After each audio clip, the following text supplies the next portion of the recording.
She was not stubborn, she was not careless, and she did not rebel. She obeyed. She obeyed when they said family comes first. She obeyed when they said sacrifice now and enjoy later. She obeyed even when her heart wanted something else, and she believed she was doing the right thing. What nobody warned her about was that obedience can quietly ruin a life when it never includes you. She trained her siblings, she paid school fees, she delayed love, and when everyone was finally settled, she realized she had sacrificed her own life. This is a story of a good daughter who obeyed too well and woke up one day to realize she had built everyone's future except her own. Her name is Chikodi, and this is how it all began. Many years ago, nobody sat Chikodi down and told her to be strong. She simply learnt it early. From childhood, she was the one adults trusted without thinking twice. She greeted properly. She listened carefully and she didn't need shouting before she understood instructions. If something broke in the house, she tried to fix it. If her parents were worried, she noticed it before they spoke and did something about it. People often said, Kai, this girl was very matured for her age. Chikodi liked hearing those words because to her they meant she was loved. While other children cried or complained, she adjusted. When her siblings caused trouble, she was asked to talk to them. When her parents were overwhelmed, she was asked to help manage things. Slowly, without any announcement, she became the emotional backbone of the family and she accepted it. She learned very early that saying yes made people happy.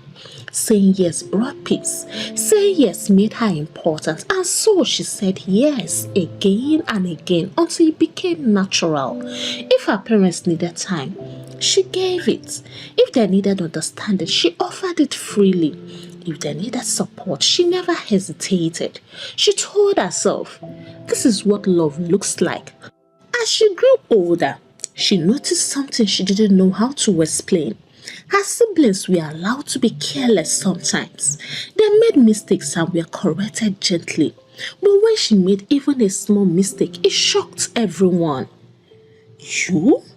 We didn't expect this from you, they would say. So she tried harder. She became the one everyone leaned on, the one who could be trusted, the one who could always show up, and the one who would never embarrass the family.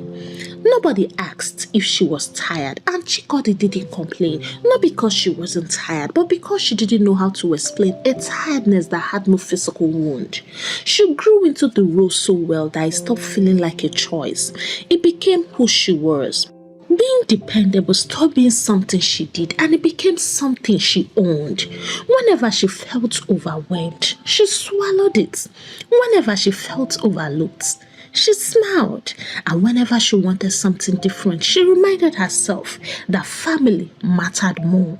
Sometimes late at night, she would lie awake and wonder when her own life would begin. But she always brushed the thought away quickly because she believed patience will reward her. What she didn't know was that patience, when abused, turns into delay, and delay, when repeated, turns into lust. Soon, deep inside her, something felt incomplete. It started with small thoughts. Thoughts like, what do I want? And what if I try something different? She told herself not to think like that. After all, her life was stable and many people were struggling worse. Chikodi's life truly changed the day she got a job. Not because the job was glamorous and not because it paid extremely well, but because from that day her life stopped being her own. She remembered the first salary she received. She had stared at the alert for a long time, smiling to herself. It felt like the beginning of independence and a sign that her own life was about to start. That same week, something came up at home. One of her younger ones needed money urgently. Her parents were struggling at that time, and without anyone asking directly, all eyes turned to her. She didn't hesitate. "I will handle it," she said. And she did. That single sentence became the most expensive sentence of her life. From that moment on, her salary stopped being her income and became family income. Before she could plan, budget or dream, the money already had assignments. Each time, it sounded temporal. Just this one. Things will soon improve. And Chikodi believed them. She worked harder and she denied herself small pleasures without complaints. No new clothes, no holidays, and no savings with intention. By the time Chikodi's younger ones were firmly in the university, something subtle but dangerous had already changed. Helping was no longer seen as kindness, it became her duty. At first, appreciation was loud. God bless you, my daughter. We don't know what we would have done without you. You are indeed a pillar. Those words mattered to her. They made the long hours at work feel worthwhile, and they made the sleepless nights easier to endure. The more Chikodi gave, the more normal her sacrifices became. When school fees were due, nobody asked if she could pay anymore. They asked when she would send the money. When rent increased, the discussion wasn't about solutions, it was about how Chikodi would adjust. When emergencies came, her name was mentioned calmly as if it had already been decided. She will sort it out. She knows what to do. She always handles things like this, and she did, because by then, saying no felt unnatural. Saying no felt like betrayal, and saying no felt like letting everyone down at once. Her job became more demanding around that time, with longer hours, more pressure, and more expectations. She would leave early and return late, tired in ways that had nothing to do with physical strength. Yet, every salary alert came with invisible deductions already assigned in people's minds. Still, she stayed quiet. Men came. Some met her through work, some through family connections. They were genuinely interested. They admired her sense of responsibility, her maturity, and her seriousness about life. But once conversations reached the stage of commitment, Chikodi always hesitated. She knew what commitment meant. More responsibility, more expectations, and less room to carry everyone else. So she turned them down gently. Not now, please. I have too much on my plate. My family still needs me, she would say. Some understood and some didn't, but she didn't care. The family budget unconsciously revolved around her income. Plans were made with the assumption that she would cover shortfalls. Decisions were taken knowing she would adjust, and whenever she hesitated, reactions followed. Hope everything is okay. You were not like this before. You used to be more understanding, so what changed? The first time Chikodi truly felt uncomfortable was the day she said she couldn't help immediately. She was exhausted that month with bills from work, personal expenses she could no longer ignore, and she asked for time. The reaction wasn't anger, it was disappointment, and that disappointment hurts differently. That night, she cried quietly in her room. Not because of the money, but because she realized that nobody had plans for her. Her parents were aging, her siblings were growing independent. Everyone had a direction, but she was standing in between. Soon, graduation ceremonies came and went. She paid for gowns, photographs, and celebrations. She stood proudly in pictures, smiling, clapping, and cheering. This is our sister, they said. She trained us, and that was all. After the last graduation, there were no more urgent school fees, no more academic emergencies, no more deadlines, and suddenly, the family that once leaned on her had balance. But instead of relief, Chikodi felt exposed. The responsibility that once justified her sacrifices was gone, and for the first time, she was forced to face herself without distraction. Her parents began asking questions. So, when will you settle down? You are not getting younger. We have done our part. Their words were innocent, but to Chikodi, they landed like stones. She wanted to scream, just to ask them the parts they played, but she didn't. She just swallowed. One evening, she sat alone and thought deeply. She had done everything right. She had obeyed. She had sacrificed. She had waited, yet she felt behind, and she wondered if being strong had cost her more than being weak ever could. She didn't know how to move forward without fear. All she knew was the responsibility she carried out of love had done her more harm than good. Soon, her younger ones got married, and people began to ask her, "So, what about you? What are you waiting for? When are we going to come eat your own wedding rice?" Remember, age is the only thing that goes up and never comes down. These words came casually, sometimes with laughter and sometimes with concern, but to Chikodi they landed heavily. It became terrifying obvious that she had no clear paths. She had built everyone else's future so carefully that she had neglected her own completely. Men were no longer lining up the way they used to. Some of the men she once turned down were married now. Others had moved on. Some no longer recognized her when they ran into each other. She smiled politely during such encounters, but inside, something ached. She remembered the conversations she used to have. "I can't right now. My family still needs me. Let me settle my people first." She had said it with confidence back then, with certainty and with purpose. Now, she wondered if she had misunderstood life.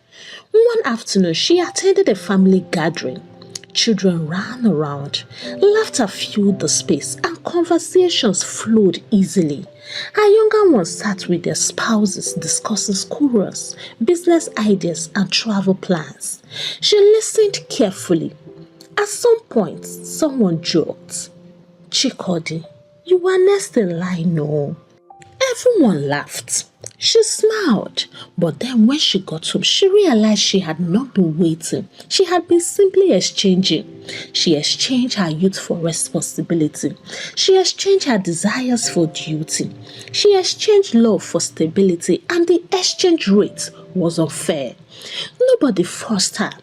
Nobody threatened her. She chose it out of love, out of obedience, and out of loyalty. That was the most painful part. She could not blame anyone. Her parents did not intend to trap her.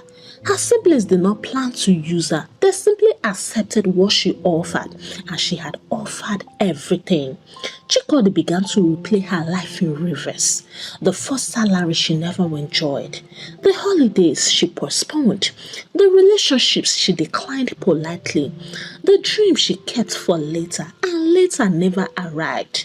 She thought settling her family would open a new chapter for her. Instead, it closed the one she needed the most. She started noticing things she had ignored before. How tired she felt around happy couples. How conversations about marriage made her uncomfortable. How she avoided social gatherings because questions exhausted her. She felt behind in a way that was difficult to explain. Sometimes she felt anger rise, not towards her family, but towards herself. But why didn't I speak up earlier? Why didn't I draw a line? And why did I think sacrifice automatically leads to reward? But that anger did not last. What replaced it was grief. Grief for the life she could have lived. Grief for the choices she never made. And grief for the woman she might have been. One evening while scrolling through old photos, she saw herself years ago, younger, brighter and hopeful. She stared at the image for a long time. She closed her phone and cried. She cried because the people she trained were now raising families of their own. They had moved on naturally, the way life demands. They did not look back, not because they were ungrateful, but because life pushed people forward, and she was left standing at the place she paused herself. She remembered something someone once said jokingly. "You are too good, Chikodi. You will finish settling everyone and forget yourself." She laughed then. Now the joke felt prophetic. She asked herself the question she had been avoiding. Is it too late? That question terrified her. She did not know the answer. She only knew that pretending everything was fine was no longer possible. She became awake to the cost of obedience without boundaries, awake to the danger of postponing yourself for too long, and awake to the truths that love should not require self-erasure. Right there, she understood something clearly. She did not ruin her life by being bad. She did not ruin her life by being careless. If she ruined anything at all, she ruined it by being too good for too long without protecting herself. And that realization hurts more than any insult ever could. One day, on her way back from work, her phone buzzed with a message from one of her younger ones. Please, help me talk to him. He's upset. She stared at the screen for a long time. In the past, she would have responded immediately. She would have called, mediated, calmed things down, and carried the emotional weight like she always did. This time, she didn't. She dropped the phone, and for the first time, the thoughts came clearly, without guilt or apology. I don't have the strength anymore, and that realization scared her. Inside the house, she greeted her parents quietly and moved to her room. Her parents were discussing something trivial. Laughter followed. The atmosphere was light and peaceful. That peace angered her, not because she wanted chaos, but because it had been built on years of her sacrifice. As the conversation continued, one of them casually said, Chikodi will help sort it. Just like that. No question and no consideration. Something inside her snapped. She came out and said, Please, Daddy and Mommy, I want to talk. The room went silent. They turned to look at her. Surprise flickered across their faces because Chikodi really interrupted conversations and she really demanded attention. Her heart pounded. Her palms were damp. Fear rose in her chest, urging her to sit back down and swallow everything again. But this time, she didn't. I am tired, she finally said. The words sounded small, but they carried years of weight. Her mother chuckled. We all get tired, Chikodi, so if you are tired, go and sleep. She shook her head slowly. No, not like this. Her voice trembled, but she continued. I am tired of always being the one everyone runs to.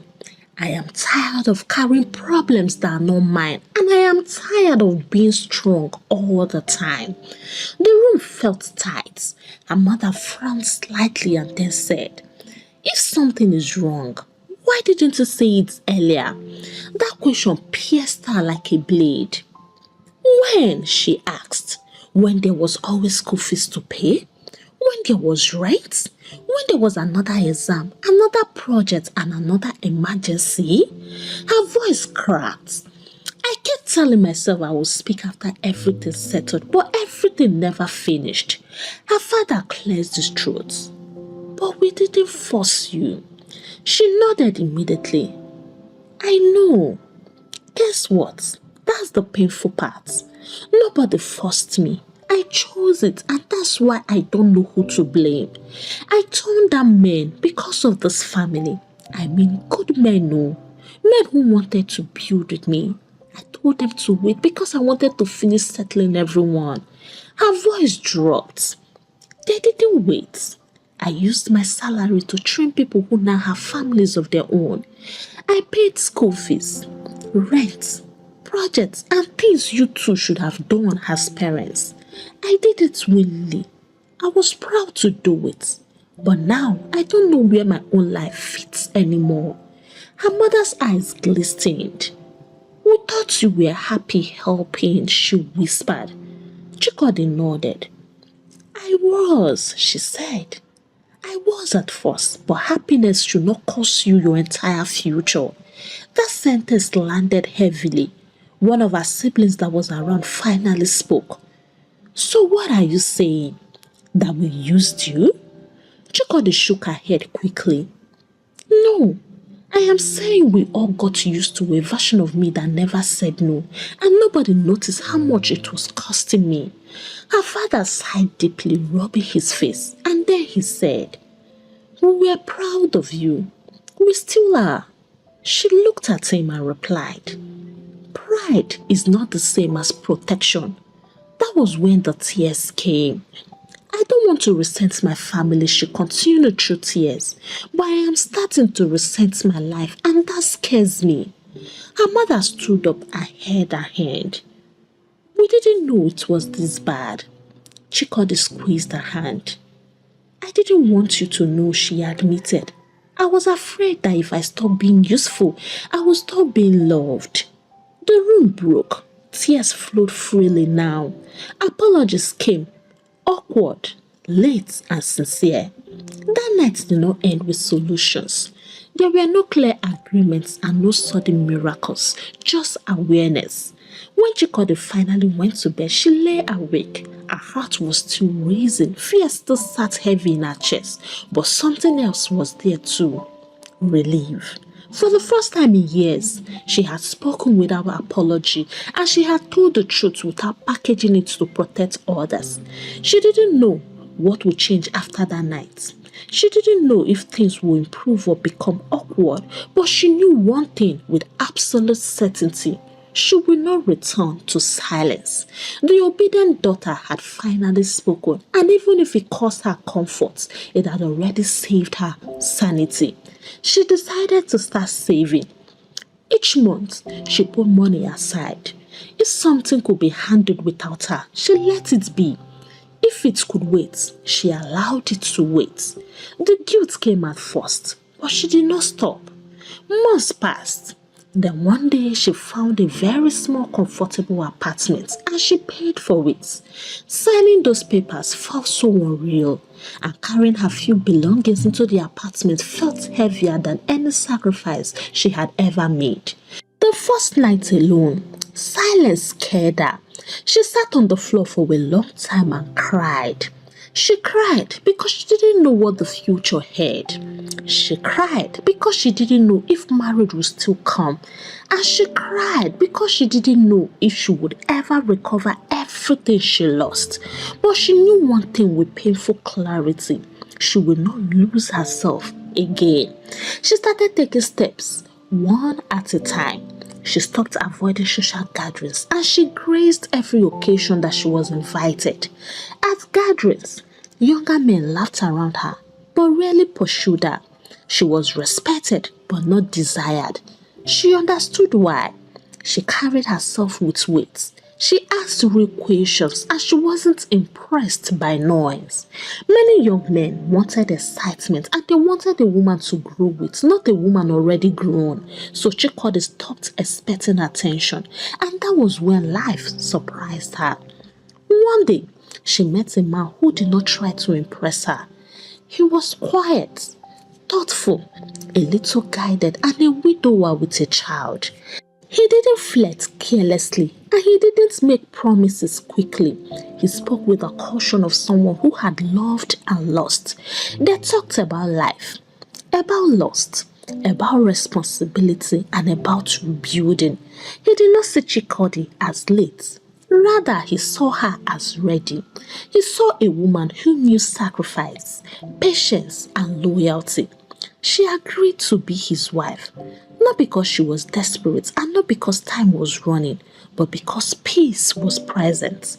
The marriage ceremony was quiet, and strangely, it became the best marriage among her siblings because her husband was intentional. He respected her deeply. He valued her wisdom. He trusted her judgment, and the child she inherited did not see her as an outsider.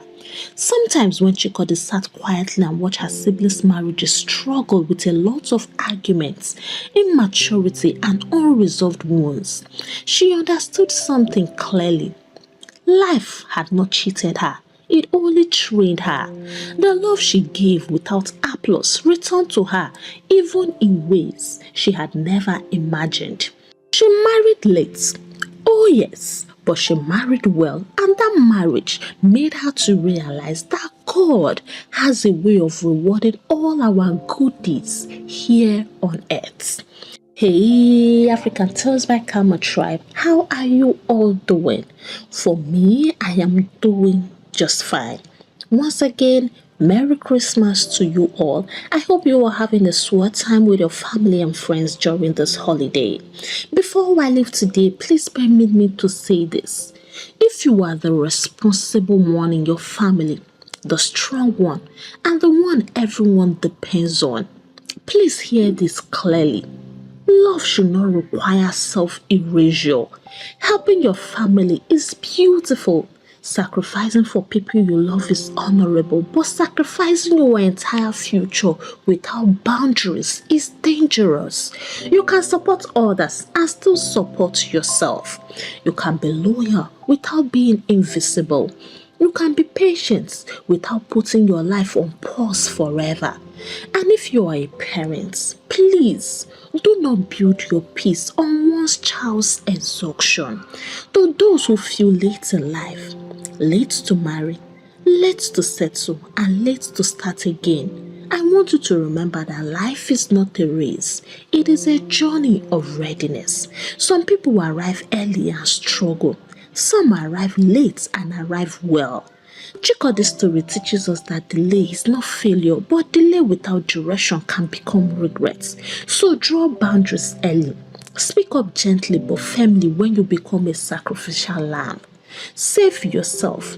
Plan for your own future, even while helping others. And most importantly, never confuse being needed with being loved. Kindly give the story a thumbs up, share your thoughts with me in the comment section, and please subscribe to this channel if you have not already done so. Until I bring the next interesting story your way, it is a goodbye from here, and God bless you.